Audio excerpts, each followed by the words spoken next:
এই যে লড়াইয়ে অন্য রাজ্যের মতো বাংলাকে দখল করা যাবে না, এবং যে চিত্রনাট্য সাজানো হয়েছিল, যে তন্ময় বললেন, যেটা বাংলায় এসে ধাক্কা খেয়েছে।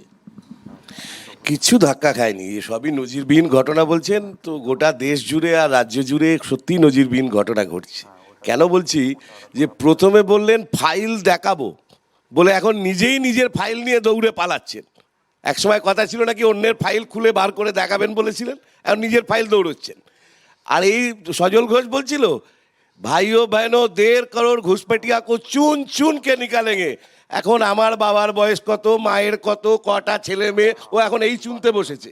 আর একই কথা যে এই যে এখন দেখছেন, যদি কারুর বাবা মায়ের 5টা 6টা ছেলে মেয়ে হয় তাদের খুঁজে বার করছে, তাহলে কি করার কথা ছিল আর কি হয়েছে। কিন্তু প্রশ্নটা এটা নয়। আচ্ছা আপনি বলুন তো, সুজয় কৃষ্ণ ভদ্রকে 2023 সালের মে মাসে অ্যারেস্ট করা হয়েছে, আজ পর্যন্ত তার এই শ্রীকণ্ঠটা আজ পর্যন্ত বেরোলো না।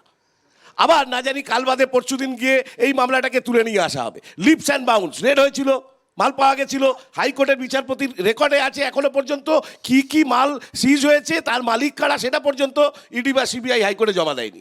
এবার এই মামলাটাকে কিছুদিন পরে তোলা হবে। তাহলে আসলে মহাভারতের যুদ্ধ নয়, মানুষ নিজে যে যুদ্ধটা করছে। একটা ফুলকপি 40 টাকা, বুঝলেন, 150 টাকা থেকে 200 টাকা গোবিন্দভোগ চাল, শাকসবজি সব 60 টাকা, এগুলোকে যাতে ভুলিয়ে দেওয়া যায় এই জন্য এই যুদ্ধটাকে বারবার আমদানি করা হচ্ছে। কি করেছে সিবিআই ইডি এতগুলো মামলা নিয়ে? আপনি বলুন, আপনার চোখের সামনে দাঁড়িয়ে একটা, আগে শুনেছিলাম বাংলার ডাকাত বইতে ডাকাতরা চিঠি দিয়ে ডাকাতি করতে যেত, এখন আমি জানি না ডাকাতরা ফোন করে যাচ্ছে কিনা। একটা জায়গায় দাঁড়িয়ে ফাইল নিয়ে ব্যাগের মধ্যে গাড়িতে রেখে আবার ঘোষণা করছে আমি পরেরটায় যাচ্ছি, ইডি দাঁড়িয়ে দাঁড়িয়ে দেখছে। আর সজল ঘোষ এখানে এসে বলছে সবই নজিরবিহীন। সত্যিই এটা নজিরবিহীন যে কেউ কথা রাখেনি। ধন্যবাদ। আমি আসছি বিশ্বজিতের কাছে। বিশ্বজিৎ, এই যে ঘটনা ঘটছে সেটা বললো, যেটা চন্দন বলছে, চন্দনের বক্তব্য হচ্ছে যে এই যে ঘটনাক্রম চলে আসছে, তাতে একটা বিষয় অত্যন্ত পরিষ্কার যে ইডির মতো একটা সংস্থা, কোথাও তো তাদের নিয়ে প্রশ্নচিহ্ন উঠে যাচ্ছে সাধারণ মানুষের মধ্যে। পাবলিক পারসেপশন বা ভোটের বাজারে এটার তো একটা জায়গা রয়েছে। বিশ্বদেব খুব সুন্দরভাবে বললেন যে প্রথম যে প্রশ্ন উঠছে, যে পারসেপশনের কথা বললেন, ইডি আইনের ঊর্ধ্বে নয়, মমতা বন্দ্যোপাধ্যায়ও আইনের ঊর্ধ্বে নয়। তাহলে ইডি কি করছিল সেখানে? ইডি তো আমাদের পাড়ার ভজাদা বা মদনদার মতো নয়। ইডির তো কাজ, যদি কিছু নিয়ে যায় বা সিজ করতে আসে, যেগুলো মমতা বন্দ্যোপাধ্যায় নিয়ে বেরিয়ে আসছেন সেটাকে প্রতিহত করার চেষ্টা করা।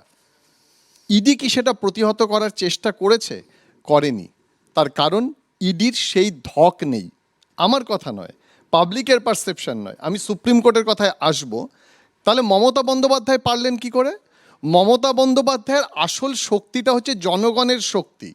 এবং যেটা একটু আগে বলছিলেন সজলদা, যে মমতা বন্দ্যোপাধ্যায় এর আগেও রাজীব কুমারের ক্ষেত্রে এরকম তার বাড়িতে গেছিলেন সিবিআই যখন এসছিল তখন। কিন্তু পরবর্তীকালে আপনি জানেন যে সুপ্রিম কোর্ট সে মামলাটাকে ডিসমিস করে দেয়। তাহলে মমতা বন্দ্যোপাধ্যায় জনগণের শক্তিতে সংবিধানের ঊর্ধ্বে উঠে যে কাজটা করছেন, পরে সে মান্যতা পাচ্ছে। আর ইডির আজকের মামলায় কি কি বলেছে আপনারা জানেন।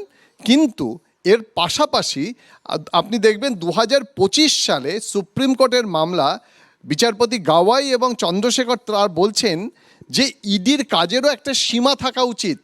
তামিলনাড়ুর মদ কেলেঙ্কারি এবং আরও একটি মামলার ক্ষেত্রে বলছেন যে যুক্তরাষ্ট্রীয় যে কাঠামো, সেই যুক্তরাষ্ট্রীয় কাঠামোয় আঘাত করছে ইডি। আমার বক্তব্য যে পারসেপশন যখন তৈরি হচ্ছে, যদি সত্যিই যে মামলাটা 2000 সালে শুরু হচ্ছে সেই মামলাটা হঠাৎ করে নয়, আজকে কেন নির্বাচন যখন কাছে তখন এই মামলাটা আবার সক্রিয় হয়ে উঠল? আমি আসছি, একদম ঠিক কথা বলছেন যে এই প্রশ্নটা বারবার উঠছে, পারসেপশনের প্রশ্ন এবং টাইমিংয়ের প্রশ্ন। অশোক, এই টাইমিংয়ের প্রশ্ন যেটা আসছে, যে সময়ের প্রশ্ন, আমরা দেখেছি যে কংগ্রেসের ক্ষেত্রে এরকম হয়েছে অতীতে। তো এই জায়গা থেকে কংগ্রেসের বক্তব্য কি? দেখুন, প্রথম কথাটা হচ্ছে যত খারাপ প্লেয়ারই হোক, যদি ফুল টস বল পায় ছক্কা হাঁকাবে। বোল্ড হতে পারে, বোল্ড হয় না, কারণ উল্টো দিকে যারা বলটা ঠেলছে তারা কিন্তু জেনে বুঝে ঠেলছে। 2021-এ মাননীয়ার ভাঙা পায়ে ফুটবল তুলে দিয়েছিল যারা, সজল ঘোষ এখানে যতই চিৎকার করুক তৎকাল বিজেপিরা, আসলে বিজেপির যারা ওপরের মহলে বসে আছে তারা জানে ফুটবলটা তুলে দিতে হবে, আর আজকে ফুল টস বলটাও ঠিক একইভাবে দিতে হবে। তাই ফুল টস বলে ছক্কা আঁকালেন মাননীয়া, এর মধ্যে অস্বাভাবিক কিছু নেই। আর প্রশ্ন হলো ইডির কর্মদক্ষতা কিংবা কর্মকুশলতা নিয়ে। সুব্রমণিয়াম স্বামীর দায়ের করা মামলার ভিত্তিতে ইডি ন্যাশনাল হেরাল্ডের তদন্ত চালালো, তারপরে সাপ্লিমেন্টারি চার্জশিট দেওয়ার পরে নাকে ঝামা ঘষে দিল সুপ্রিম কোর্ট, নাকচ করে দিল। একই ঘটনার পুনরাবৃত্তি। মাননীয়া ঢুকলেন কি করে ইডি থাকা সত্ত্বে? ঢুকলেন যদি, ফাইল নিলেন কি করে? ইডি পেঁয়াজ ছুলছিল? ফাইল নিলে বেরিয়ে আসলেন কি করে? ইডি কি পেঁয়াজ ছুলছিল? আসল ব্যাপারটা হচ্ছে যেটা আমাদের সভাপতি শুভঙ্কর সরকার বলেছেন, বাংলার মানুষের মূল সমস্যাগুলো থেকে চোখ ঘুরিয়ে দিতে হবে। রুটি রুজির সমস্যা, বেকারত্বের সমস্যা, পরিযায়ী শ্রমিকরা বিজেপি শাসিত রাজ্যে ওড়িশার মালকানগিরি থেকে শুরু করে সম্বলপুরে এবং অন্যান্য বিজেপি শাসিত রাজ্যে প্রতিদিন নিগ্রহের শিকার হচ্ছেন, খুন হচ্ছেন। বিজেপির নেতাদের টু শব্দ নেই। বাংলা দখলের অলীক স্বপ্ন দেখছে যারা সজল দ্বারা, তারা এ নিয়ে টু শব্দ করে না। এবং তৃণমূল রাজনৈতিক কথা বললেও আমরা বারবার করে বলছি, মাননীয় মুখ্যমন্ত্রী আজ পর্যন্ত কেন কোনো সরকারি দৌত্য চালালেন না বিজেপি শাসিত রাজ্যগুলোতে? আমি আসছি শিবাজিদা। এই যে আইপ্যাকের ঘটনা যেটা অশোক বললো, সেই সূত্র ধরে যদি আপনাকে বলি, ইডি ইমেজকে তো বড় একটা ধাক্কা দিয়েছে গোটা দেশে। আমরা দেখতে পাচ্ছি যে ঝাড়খণ্ড পুলিশও ইডির দপ্তরে রেড করছে। একদম, যেটা মমতা বন্দ্যোপাধ্যায় যেটা সজল ঠিকই বললেন একদিক থেকে, যে নজির ভাঙা। তো এটা তো out of the box politics. এই যে আউট অফ বক্স যে আমি যেতে পারি, এই জায়গার জন্য দুটি জিনিস লাগে, প্রচণ্ড সাহস লাগে এবং তার নেতৃত্বের মধ্যে একটা দৃঢ়তা লাগে। এখানে মমতা বন্দ্যোপাধ্যায় যেটা দেখাতে পেরেছেন, এই মুহূর্তে কিন্তু সবার সামনে পারসেপশনের কথা বিশ্বজিৎ বলছিল, পারসেপশনের দিক থেকে এগিয়ে রয়েছেন মমতা বন্দ্যোপাধ্যায়। এই কারণে কাজটা তো হয়ে গেছে, ইডি তো পারেনি, অর্থাৎ রাখার যে জায়গাটা ছিল। এবারে যেটা হবে সাংবিধানিক, অর্থাৎ আলোচনাটা পুরোপুরি কোর্ট আইন, অর্থাৎ সাংবিধানিক জায়গাটা হতে পারে কি হতে পারে না, কোর্টের অধীনে চলে গেল অশোক। এবার কোর্টের অধীনে যাওয়া মানে একটার পর একটা, এরপরে আরেকটা তারিখ, তারপরে একটা তারিখ পে তারিখ যাবে। যেটার কথা আমি বলছি, যে সাহস, যেটা বারবার অন্যরা একটা ফাউল ট্রাই করেছে যে আমাদের এইভাবে সব নিয়ে গেল, আমাদের করছে, মমতা বন্দ্যোপাধ্যায় যে রুখে দিলেন, এখানে কিন্তু ওয়ান আপ, একটা একটু এগিয়ে গেলেন। এইটা পারসেপশনটা কিন্তু সবার কাছে থাকবে এবং এটার ফলে একটা তো বড় জায়গা, এটা কথা যেটা একটু আগে যেটা বলছিলেন, যে ঘটনাটা হচ্ছে যে 2020 মামলা, 2020 মামলা, 2020 পরে যে তারপরেও একটা যে হয়েছে, এর মধ্যে কি একবারও প্রতীক জৈনকে ডেকে পাঠানো হয়েছে?